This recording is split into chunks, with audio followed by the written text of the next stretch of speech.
everyone. Lanka e-learning YouTube channel එකේ පහ අතර ශිෂ්ටත්වයේ සඳහා වූ පාඩම් මාලාවේ අද සිට දුවා දරුවන් දෙමව්පියන් ගුරුවරුන් ඔබ හැමතෙම මම ඉදිරිපත් කරන්න යන්නේ ගණිතය පළවෙනි ප්‍රශ්න පත්‍රය පිළිබඳ හැඳින්වීමක් කරන්න. පළමුවෙන් ගණිතය පළවෙනි ප්‍රශ්න පත්‍රයේ ප්‍රශ්න 40ක් තියෙනවා. ශිෂ්ට විභාගයේ පළවෙනි පත්‍රයට එම ලකුණු ප්‍රමාණය වශයෙන් ගත්තාම එක ප්‍රශ්නයකට ලකුණු 2.5 ගානේ ලකුණු 100ක් ඒ ප්‍රශ්න 40ට ඉගෙනවා. ඉතින් මේ දෝ පුතුන් හොඳින් දන්නවා මේ එක ප්‍රශ්නයක් මග යනකොට අපිට ලකුණු 2.5ක අලාභයක් පාඩුවක් සිද්ධ වෙනවා. ඒකෙන් ඉතා හොඳින් අනිවාර්ය ප්‍රශ්න 40ක් තියෙන්නේ. ඉතා හොඳින් මේ ප්‍රශ්න පත්‍රයට පිළිතුරු ලියන්න සූදානම් වීම ඔබේ යුතුකමක්. ඉතින් මේ කාර්ය සඳහා මම තෝරාගෙන ගත්ත පසුගිය ප්‍රශ්න පත්‍ර සැකෙමින් විශ්ලේෂණාත්මකව සාකච්ඡා කරන්න. මෙහිදී 5-4 ශ්‍රේණි වලට අදාළ විෂය නිර්දේශය සම්පූර්ණ වෙනවා. එක පැත්තකින් සිංහල පරිසරය දෙමළ ඉංග්‍රීසි හැර ගණිතයේ විෂය නිර්දේශය සම්පූර්ණ වෙනවා. ඒක මම 2020 සිට ආපස්සට ප්‍රශ්න පත්‍ර වල පළවෙනි ප්‍රශ්න පත්‍ර සාකච්ඡා කරන්න අද පටන් ගන්නවා. මෙම පාඩමේදී මම පළමුවෙන් 2020 තෝරගත්තේ අපේ නව විෂය නිර්දේශයට අනුව මුලින්ම ලැබුණු ප්‍රශ්න පත්‍රය තමයි 2020. පසුගිය වර්ෂයේ වෙනකන් තිබුණේ පෞද්ගලික නිර්දේශන ගණිත විෂයේ තරම් මේ පළවෙනි ප්‍රශ්න පත්‍රයේ සැලකුවාම විශේෂ වෙනස් වීමක් සිද්ධ වෙන්නේ නැහැ නව නිර්දේශය කියලා. ඒකින් මම 2020 සිට ආපස්සට අවුරුදු 1990 ගණන් වෙනකන් මම ප්‍රශ්න පත්‍ර සාකච්ඡා කරනවා. එතකොට ඔබ සැමට විවිධාකාරී ගැටලු වර්ග වලට මුහුණ දෙන්න හැටි ඉගෙන ගන්න පුළුවන්. මෙතෙන්දී මේ ප්‍රශ්න පත්‍රයක ප්‍රශ්නයක් එකින් එක ගත්තාම ඔබ දන්නවා විභව සමාන සියල්ලම අහුවෙන විදිහට තමයි මේ ප්‍රශ්න පත්‍රය සකස් වෙන්නේ. ඒකින්ද මේ ප්‍රශ්න පත්‍රයක් සාකච්ඡා කරලා ඉවරනකොට ඔබට විවිධ විදිහේ අත්දැකීම් වලට මුහුණ දෙන්න හම්බ වෙනවා ප්‍රශ්න පත්‍රයක් ඇතුලේ. සියලුම විභවතාමාන මෙහිදී ඔබගෙන් පරීක්ෂා කරන විදිහ පේනවා ඒක කරගෙන යනකොට. මම මුලින්ම ගන්න 2020 පළවෙනි ප්‍රශ්න පත්‍රය. පළවෙනි 2020 එක පත්‍රයේ පළවෙනි ගැටලුව.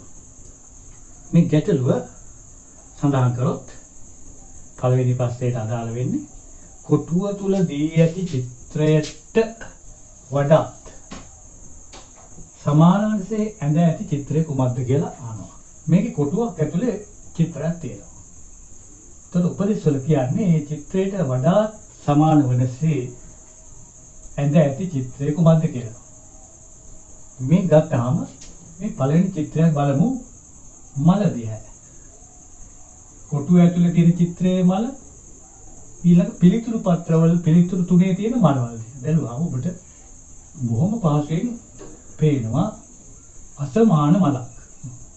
මල දිහා බලුවම අසමාන මලක් පේනවා. කීවෙනි රූපයේ මලද? තුන්වන රූපයේ මල. ඒක මැද්ද වර්ණවත් වෙලා නැහැ. මේ කොටුව ඇතුලේ තියෙන චිත්‍රයේ මල ඇතුළේ කළු වර්ණ ගැන්විලා තියෙනවා. නමුත් මේකේ රවුම ඇතුළේ එහෙම කළු වර්ණ ගැන්විලා නැහැ. ඒකෙන් අපිට මේ තුන්වෙනි පිළිතුර ප්‍රතික්ෂේප කරන්න පුළුවන් මල දිහා බලලා. එහෙනම් තුන්වෙනි පිළිතුර අයින් වුණාන් පස්සේ ඊළඟට අපිට තියෙන්නේ 1-2 පිළිතුරු වලින් සුදුසු පිළිතුරු තෝරන්න. ඊළඟට අපිට පත්‍ර දිහා බලන්න මේ මල් අතේ පත්‍ර දෙක. උඩ පත්‍රය දකුණටත් යට පත්‍රය වමටත් තියෙන්නේ. නමුත් දෙවෙනි පිළිතුරේ තියෙන උඩ පත්‍රය වමට යට පත්‍රය දකුණට.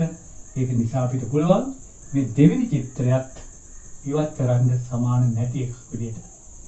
එහෙනම් අනිවාර්යයෙන්ම ඉතුරු වෙන්නේ පළවෙනි චිත්‍රය. රූපයට සමාන චිත්‍රයට පළවෙනි චිත්‍රය වෙනවා. දැන් ඒකට අපි ඉවත් කිරීම පිළිබඳ න්‍යායක් මෙතෙන්දී ගත්තේ. අනවශ්‍ය පිළිතුරු ඉවත් කරා. එතකොට අවශ්‍ය පිළිතුරු වශයෙන් ලැබුණේ පළවෙනි චිත්‍රය.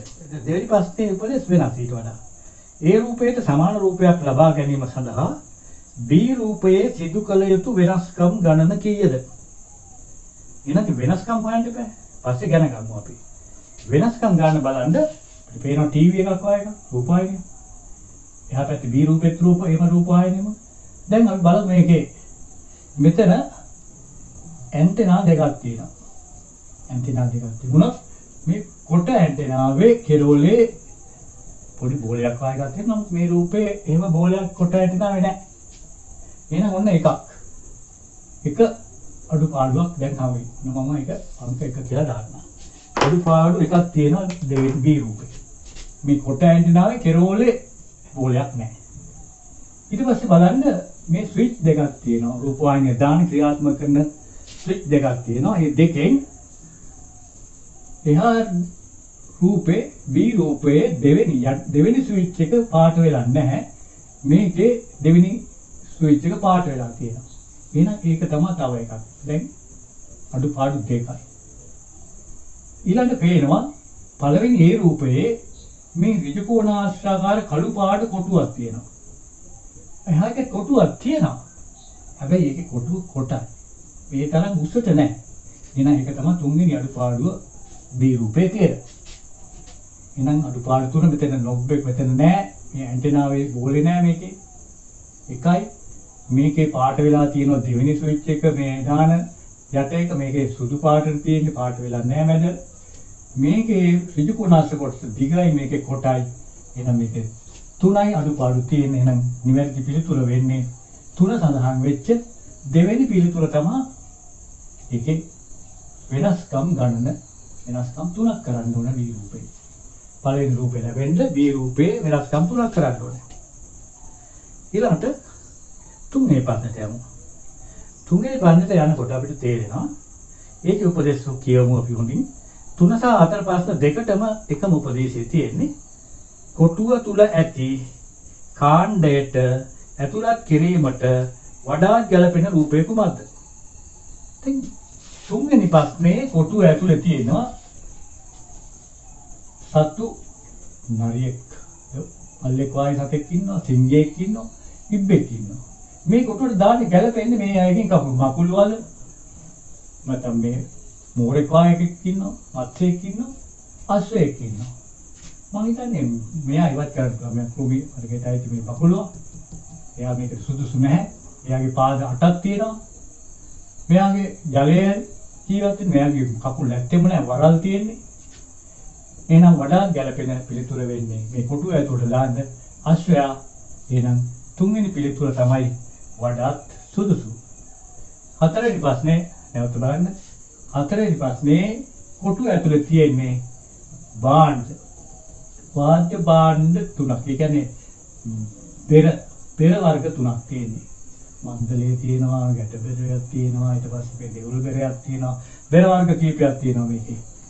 මේකේට ගැළපෙන්නේ තවත් එනම් බෙර වර්ගයක්ම එන්න ඕනන්නේ. මෙතනදී මේක වයලීනයක්, තත් භාණ්ඩයක්. ඒ කියන්නේ තතක් කම්පණය කරලා ශබ්දය ගන්නෙ.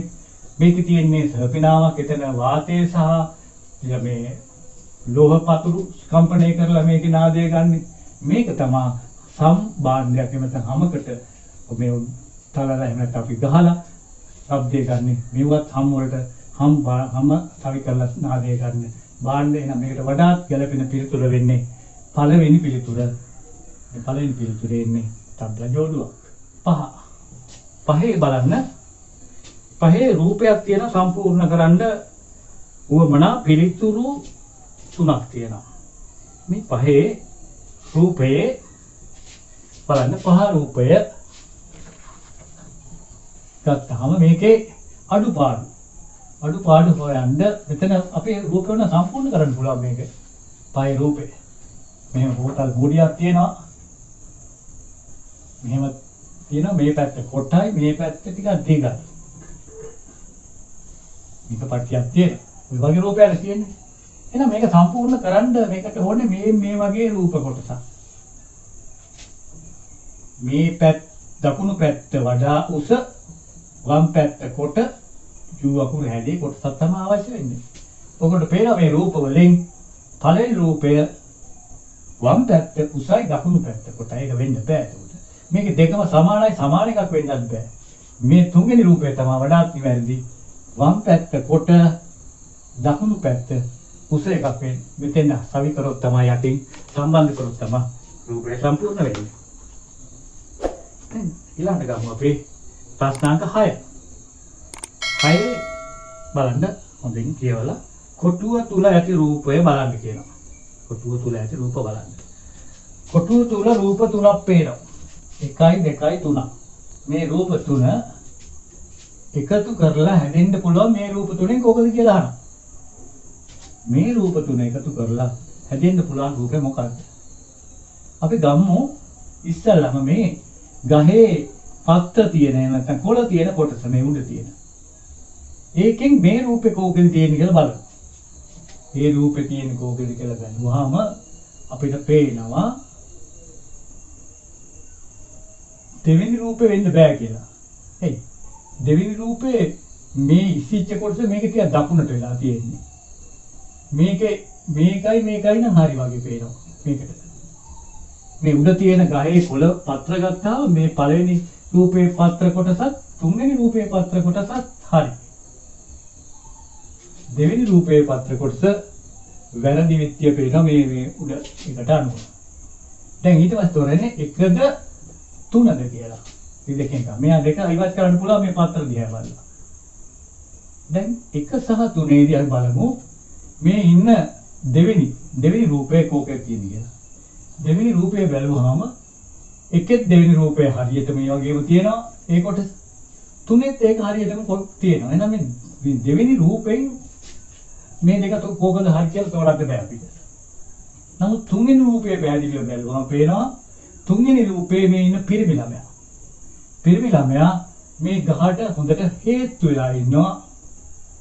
එහෙනම් මේ රූප දෙකෙන් 1 සහ 3 කියන රූප දෙකෙන් පිරිමි ළමයා ගහට හොඳින් හේතු වෙලා ඉන්න රූපය වෙන්නේ 3.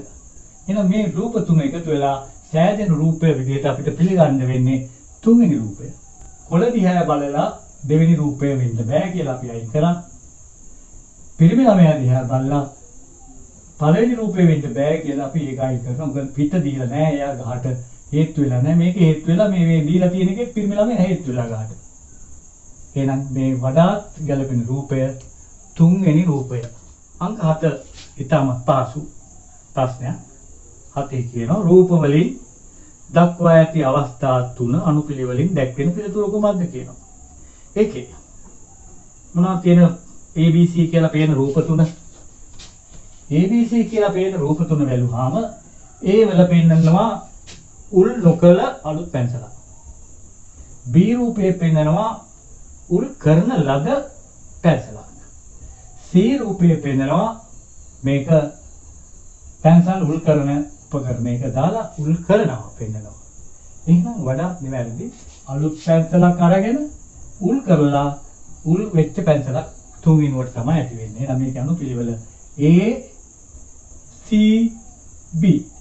A C B පිළිතුර වෙන්නේ දෙවෙනි පිළිතුර. 8 වෙනි ප්‍රශ්නය බලන්න. මේක නිකන් අර චන්ද්‍රකලා වගේ වෘත්තයක භාගයක් පාට කරපු එහෙම වෘත්ත 9ක් තියෙන එකක එක කොටුවක් එක වෘත්තයක් හිස්ව තියෙනවා. මේකේ මෙන්න මේ වගේ චන්ද්‍රකලාවක් රවුමක භාගයක් මේ වම් පස භාගේ පාට වෙලා පළවෙනිම රූපේ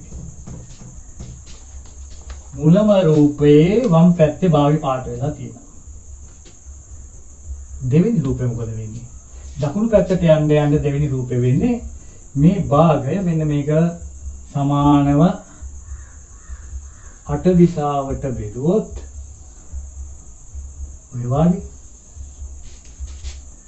මේ කැල අයින් වෙලා මෙතෙන්ද වැටෙනවා. මේ දෙවෙනි රූපේ.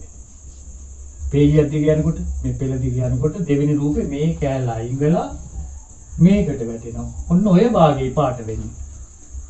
කලින් තිබුණේ උතුරෙන් භාගයක් පාට වෙලා උතුරු දිශාවෙන් උතුරු දකුණු දිශාවෙන් භාගයක් පාට වෙලා දකුණ ඊළඟ එකේ වෙන්නේ ඊශාන නිරිත දිශාවෙන් භාගයක් පාට වෙලා ඊට පස්සේ දකුණු ඊළඟ එකේ එන්නේ බස්නාහිර නැගෙනහිර දිශාවෙන් භාගයක් පාට වෙලා ඒ කියන්නේ මේක ඉවත් වෙලා මෙතෙන් යනවා.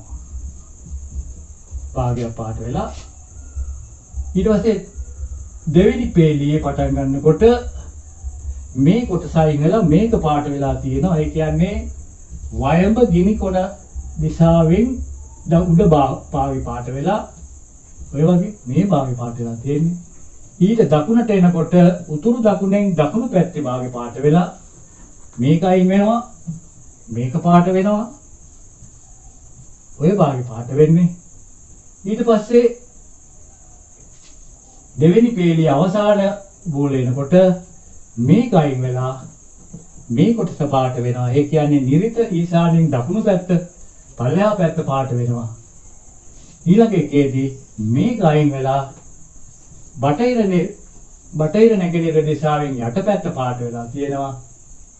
ඊළඟ එකේදී මේ කොටස අයින් වෙලා වයඹ ගිනි කොන දිශාවෙන් යටපැත්ත පාට වෙලා තියෙනවා. එහෙනම් දැන් ඊළඟ පියවර වෙන්න ඕනේ.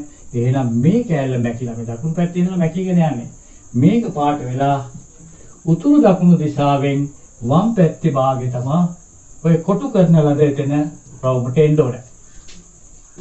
එතකොට මේ ප්‍රධාන දිශාවලින් අනු දිශාවලින් භාග පාට වෙලා යන්නේ චන්ද්‍ර කලාවක් වගේ. එතකොට එන රූපෙට එන්න ඕනේ උතුරු දකුණෙන් වම් පැත්ත පාට වෙච්ච රූපේ. ඒ කියන්නේ පළවෙනි පිළිතුර. ඒ කියන්නේ අර මුල්ම පළවෙනිම රූපෙමයි. අවසානයටත් එන්න ඕනේ. 9 වෙනියට එන්න ඕනේ. 8ක් යනකොට දිශාට ඉවර වෙලා ආයි 9 වෙනියට පළවෙනිම රූපේ එන්න ඕනේ. එහෙනම් පළවෙනි පිළිතුර තමයි ඒකේ නිවැරදි පිළිතුර. 9 වෙනි ප්‍රශ්නේ. කොටු තුල ඇති රූප පේළියේ ඊළඟට එවි රූපය කුමක්ද? මේ කොටු තුල ඇති රූපය.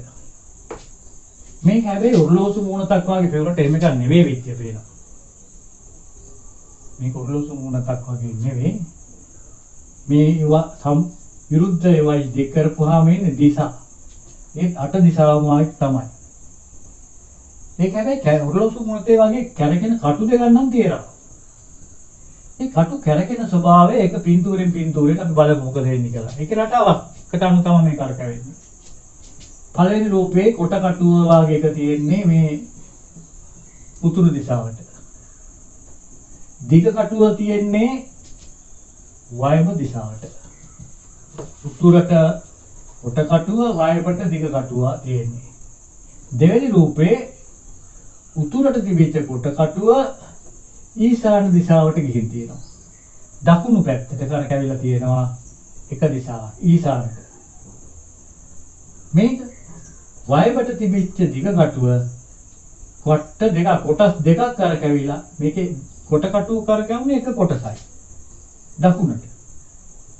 දිග කටුව වම් පැත්තට වමට කරකැවිලා තියෙන කොටස් දෙකක් කරකැවිලා නිරිත දිශාවට ඇවිල්ලා තියෙනවා. නිරිතට. එහෙනම් අපිට පේනවා ඊළඟ එකේදී කොට කටුව තව දකුණු පැත්තට එක දිශාවක් එනවා. ඒ කියන්නේ නැගෙනහිර පැත්තට එනවා. දිග කටුව නිරිතේ ඉඳලා ආපහු වාමාවර්තව ඒ කියන්නේ වම් පැත්තට කරකැවිලා තියෙනවා. දිශා දෙකක් කරකැවිලා ගිනි ගොනට ඇවිල්ලා තියෙනවා මේ තුන්වෙනි රූපේ. එහෙනම් මෙතෙන්දී අපිට මේ රටාව අඳුර ගන්න පුළුවන්. කොහොමද වෙන්නේ? කොට කටුව වාගේ තියෙන එක දිශා මාරු කරන්නේ එකින් එක. යාවද දකුණු පැත්තට. දිග කටුව තියෙන එක දිශා මාරු කරන්නේ දෙකින් දෙකට දිශා මාරු කරන හැබැයි අනික් අතට ඊට විරුද්ධ දිශාවට වාමාවර්ත. කොට කටුව දකුණු අත පල්ලෙහාට කරගෙන විදිහට කරකැවෙනවා. මේ කොට කටුව. දිග කටුව වම් අත පැත්තට කරකැවෙනවා කොටු දෙකෙන් දෙකට තිත් දෙකෙන් දෙකට යනවා. කොට කටුව එක තිතෙන් තිතට යන්නේ. එහෙනම් මේ රූපෙන් පස්සේ එන්න ඕන රූපේ දැන් මෙතන කොට කටුව තියෙන්නේ නැගෙනහිරනේ. එයා තව දිශාවක් කරකුණාම එයා එන්න ඕනේ ගිනි කොනට. එහෙනම් කොට කටුව එන්න ඕනේ මෙන්න මේ මුල්ලට ගිනි කොනට. දිග කටුව කොට්ටු දෙකක් තිත් දෙකක් යන්න ඕනේ ආයි වමට උඩට. ඒ කියන්නේ මේ පැත්තෙන් වම් අතට කරකෙන්න ඕනේ කොට්ටු දෙකක්. එයා එන්න ඕනේ එතකොට ඊශානට. එහෙනම් කොට කටුව ගිනි කොනත් දිග කටුව ඊශානට එන පිළිතුරක් තමයි මේකේ නිවැරදි. නිවැරදි පිළිතුර තියෙන්නේ රූපාංක 3. දැන් ඕගොල්ලන්ට පේනවා 9 වෙනි ප්‍රශ්නේ පිළිතුර වෙන්නේ 3 වෙනි රූපය. මේ වැඩේ ඉතාම පහසුයි ඔයගොල්ලන්ට 2020 ප්‍රශ්න පත්‍රයක් ළඟ තියාගෙන මේ YouTube channel එකේ මේ පාඩම අහුවා නම් දැනුවා නම් තමයි ඔයගොල්ලන්ට හරි වටින්නේ. බලමු 10 වෙනි ප්‍රශ්නේ 10 මේ වගේ රූප ටිකක් දීලා උපදෙස් දෙනවා මෙන්න. මෙම කාඩ්පත් 4 මේ කාඩ්පත් 4ක් තියෙනවා. ඒවායේ ඇති රෝම ඉලක්කම් වල ආරෝහණ කියන්නේ කුඩා එකේ ඉඳලා ලොකු එකට ආරෝහණ පටිපාටිය අනුව තැබූ විට රූප පිහිටන අනුපිළිවෙල ආන්නේ. ඉතින් ආරෝහණ පටිපාටිය අඳුර ගන්න බෑනේ රෝම ඉලක්කම්. මේ රෝම ඉලක්කම් වල මේ තියෙන්නේ 5 V කියන්නේ 5I කියන්නේ 1 5ට දකුණු පැත්තෙන් තියෙන මේ 6. 5ට එකක් වැඩි 6. එහෙනම් මේ චතුරස්‍රයෙන් පෙන්නන්නේ 6. I කියන්නේ 1. 5ට එකක් අඩු. 5 V කියන්නේ 5 I කියන්නේ අඩුයි වම් පැත්තෙන් හින්දා අඩුයි එකක් 5ට එකක් අඩු 4. X කියන්නේ 10 I කියන්නේ 1 වම් පැත්තේ නිසා 10ට එකක් අඩුයි 9. එහෙනම් මෙන්න මේක එක රූප වල වටිනාකම්. මේ කොටුව සමචතුරස්‍රයේ 6 පාද 6ක් තියෙන ෂඩස්‍රය 1 පාද 3ක් තියෙන ත්‍රිකෝණයේ වටිනාකම 4 පාද 5ක් තියෙන පංචාශ්‍රය 9. ආරෝහණ පිළිවෙලට සකස් කරොත් මුලින්ම එන්න ඕනේ 1. 1 කියන්නේ මේ ෂඩස්‍රය පාද 6 රූපය. එකට වැඩි ටිකක් ලොකු ත්‍රිකෝණය ඊළඟට එන්න ඕනේ. 4 1 එන්න ඕනේ 4 එන්න ඕනේ 4ට වැඩි 6. එහෙනම් ඊළඟට 6 එන්න ඕනේ. අවසානයේ තමයි 9 පාද 5ක් තියෙන රූපය තමයි ඊළඟට එන්න ඕනේ. මේක තමයි මේ අනුපිළිවෙල තියෙන. ඒක තමයි ආරෝහණ පිළිවෙල. මේ අනුපිළිවෙල තියෙන පිළිතුර වෙන්නේ 3 වෙනි රූපය. මේ අනුපිළිවෙල තියෙන්නේ 3 කියන එකේ. ඒකට මේකට ඉලි ගහන්න වෙන්නේ මේ 3 වෙනි පිළිතුරටයි. 11. T ඇති රටාවේ හිස් කොටුවට ගැලපෙන පිළිතුර කුමක්ද කියලා අහනවා. රටා දීලා තියෙන්නේ රටාත් රූප රටාවක් දීලා තියෙන්නේ. හොඳයි. අපි බලමු 11. 11 වෙනි ප්‍රශ්නේදී මෙන්න මේ රූප රටාව දීලා තියෙනවා. රූප වලින් දැක්කේ. රූප තියෙනවා ත්‍රිකෝණාශ්‍රයක්, ත්‍රිකෝණයක්, සමචතුරස්‍රයක්, වෘත්තයක්. මේ හතරම තමයි මේ තියෙන්නේ. නමුත් මේ තැන් මාරු කිරීමක් කරලා තියෙනවා. බලන්න පැහැදිලිව මොකද්ද කියලා. මේකේ පටන් ගන්න ත්‍රිකෝණාශ්‍රය පටන් ගන්න ත්‍රිකෝණය සමචතුරස්‍රය වෘත්තය. මේකේ පටන් ගන්න ත්‍රිකෝණය. ත්‍රිකෝණේ පටන් ගන්න සමචතුරස්‍රයේ වෘත්තය මේ මුල තිබිච්ච ත්‍රිකෝණාශ්‍රය ළඟට ගිහිලා. එහෙනම් ඇත්තටම මේ රටාවේ මෙහාට යනකොට වෙන්නේ මොකක්ද? මුල රූපය අගට යන්නේ. මුල රූපය අගට යනවා අග තුන්දලා ඉස්සරහට තල්ලු වෙනවා. මේකෙත් එහෙම නේද? මුල රූපය මෙතෙන්දී අගට යනවා මේ. මුල තියෙන එක අගට ගිහිල්ලා. මේකෙත් මුල තියෙන එක අගට ගිහිල්ලා. එහෙනම් මේකේ මුල තියෙන එක තමයි ඊළඟ එකේදී අගට යන්න ඕනේ. කියන්නේ අගට යන්න ඕනේ මොකද්ද? සමචතුරස්‍රය අගට යන්න ඕනේ. ඊළඟට වෙන්නේ මේ අගට ගියාට පස්සේ ඊළඟ තුන් දෙනා මෙහාට ඉස්සරහට තල්ලු වෙන එකනේ. ඉස්සරහට තල්ලු වෙන. එහෙනම් මේක ඉස්සරහට තල්ලු වෙනවා මේ අන්තිම තුන් දෙනා. එහෙනම් රවුම මුලට එන්න ඕනේ. ඊට පස්සේ ඍජු කෝණාශ්‍රය එන්න ඕනේ. ඊට පස්සේ ත්‍රිකෝණය එන්න ඕනේ. ඒ කියන්නේ මේ මුල තියෙන එක අගට ගියා. ඊටු තුන් දෙනා ඉස්සරහට තල්ලු වුණා. දැන් රූප තැම් මාරු වෙන හැටි ඔන්න ඔහමයි. එතකොට රවුම මුලට වෙනවා ඍජු කෝණාශ්‍රය දෙයයන් ත්‍රිකෝණය. ඊළඟ බලමු මේ පාට වෙන හැටි. මොනවද පාට වෙලා තියෙන්නේ? ඔබට පේනවා බැලුවොත් හැමතිස්සෙම දෙවෙනි සහ හතරවෙනි රූප පාට වෙලා තියෙනවා. දෙක පාට වුණා, හතර පාට වුණා. දෙවෙනි රූපේ පාට වුණා, හතර පාට වුණා. දෙක පාට වුණා, හතර පාට වුණා. එහෙනම් මේකෙත් පාට වෙන්න ඕනේ.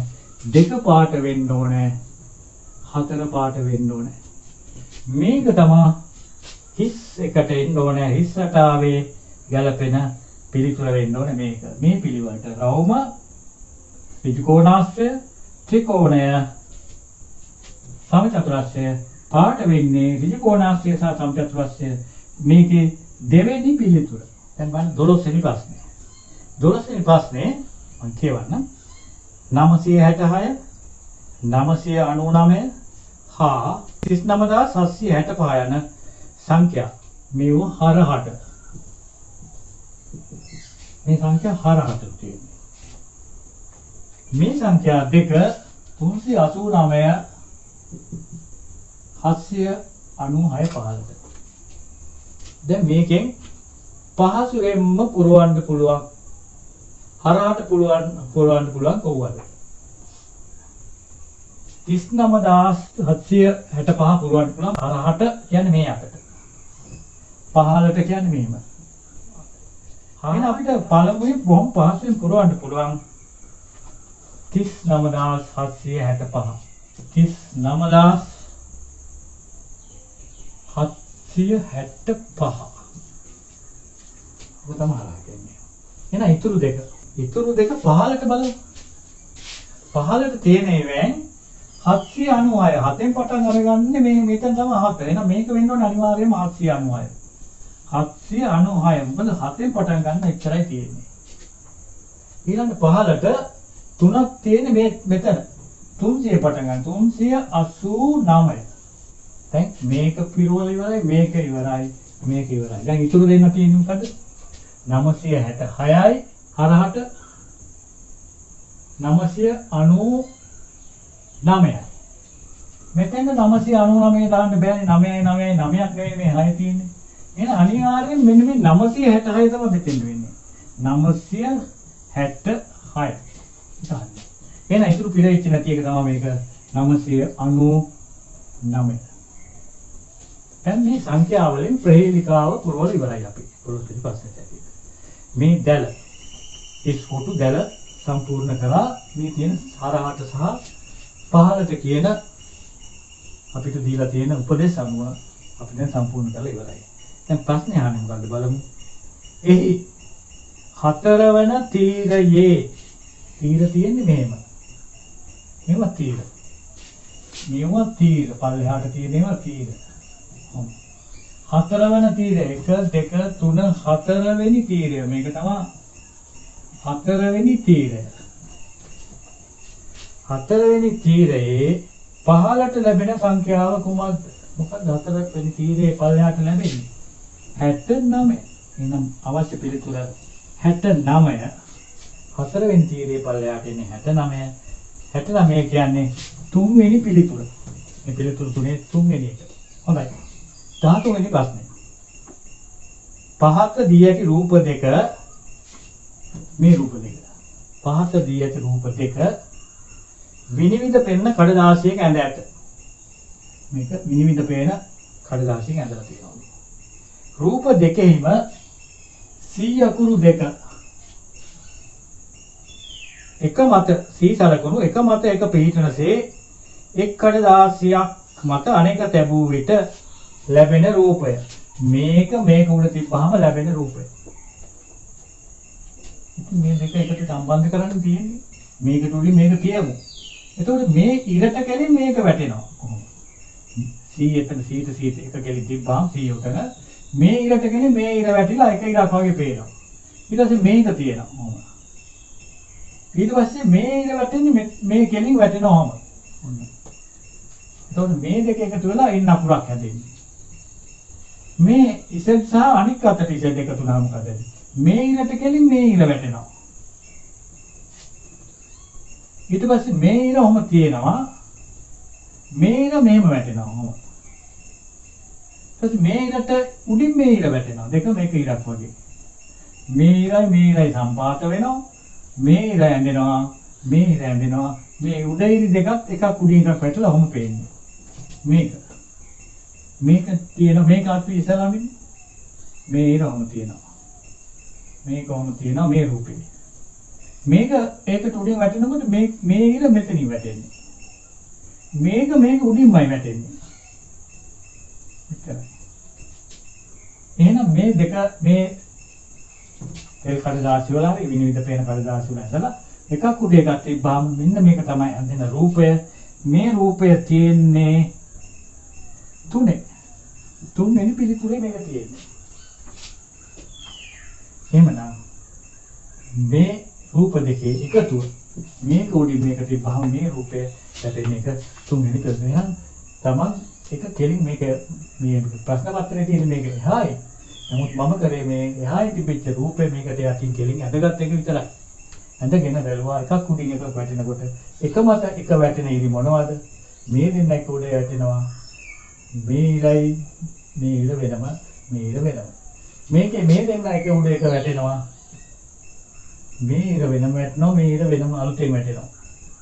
මේක මේ ඉර වැටෙනවා. මේ ඉරට කෙලින් මේ ඉර වැටෙනවා. මෙතනින් අලුතෙන් මේ ඉර මෙතනින් අලුතෙන් වැටෙනවා. එතකොට මෙන්න මේ පිළිතුර තමයි නිවැරදි පිළිතුර. 14 තින 30ක් ඇති එක්තරා මාසයක පළවෙනිදා සඳුදා දවසකි. සඳුදා වෙන්නේ පළවෙනිදා. සඳුදා පළවෙනිදා දවසකි. එම මාසයේ 31 වෙනිදා කවදද කියලා අහනවා. 31. ඉතින් අපි කරමු සඳුදා වල ඉන්නේ 7න් 8නේ. එහෙනම් මේ එකට 7ක් එකතු කරමු. 7ක් එකතු කරපුවාම 8. ආයි ඊළඟ සඳුදා 8. 8ට ආයි 7ක් එකතු කරමු. 8යි 7යි 15යි. ඊළඟ සඳුදා 15. 15ට ආයි 7ක් එකතු කරමු. 15යි 7යි 22යි. 22ක් සඳුදා. මේවා සඳුදා දවස්. 22ට ආයි 7ක් එකතු වෙන්න පුළුවන්. 22යි 7යි 29යි. 29ක් සඳුදා. එතන ඉඳලා 31 වෙන්න හොයන්න දැන් හරි ලේසි. 29 30 31 කවද්ද කියලා අහන්නේ. එහෙනම් 29 සඳුදා 30 අඟහරුවාදා 31 පදාදා. මේකයි පිළිතුර. බදාදා කියන පිළිතුර තියෙන්නේ දෙවෙනි පිළිතුර. මේක තමයි 31 වෙනි බදාදා. ඒතර මෙතෙන්දී අපි යොදාගත්ත උපාය මාර්ගය එකම දවස එන්නේ දින 7න් 7ට. පළවෙනිදා දවස සවුදා 1 සවුදා 8 සවුදා 15 සවුදා 22 සවුදා 29 සවුදා. එතන ඉඳලා එක දවස් ටික ගත්තාම දින ටික ගත්තාම එන දවස් සවුදා ගාවන 31 බදාදායි කියලා එනවා. හොඳයි. අපි ඊළඟ පාඩමේදී 4 වෙනි ගැටලුවේ ඉඳලා ඉදිරියට සාකච්ඡා කරනවා. බලාපොරොත්තු වෙන්නේ 2020 ප්‍රශ්න පත්‍රයේ 14 ඉඳලා තවත් ගැටලු 13ක් 14ක් අපිට කතා කරන්න පුළුවන් කාලය පුළුවන් වෙයි. මට 2020 ප්‍රශ්න පත්‍රයෙන් පාඩම් 3ක් වශයෙන් සාකච්ඡා කරන්න බලාපොරොත්තු වෙනවා. හරිම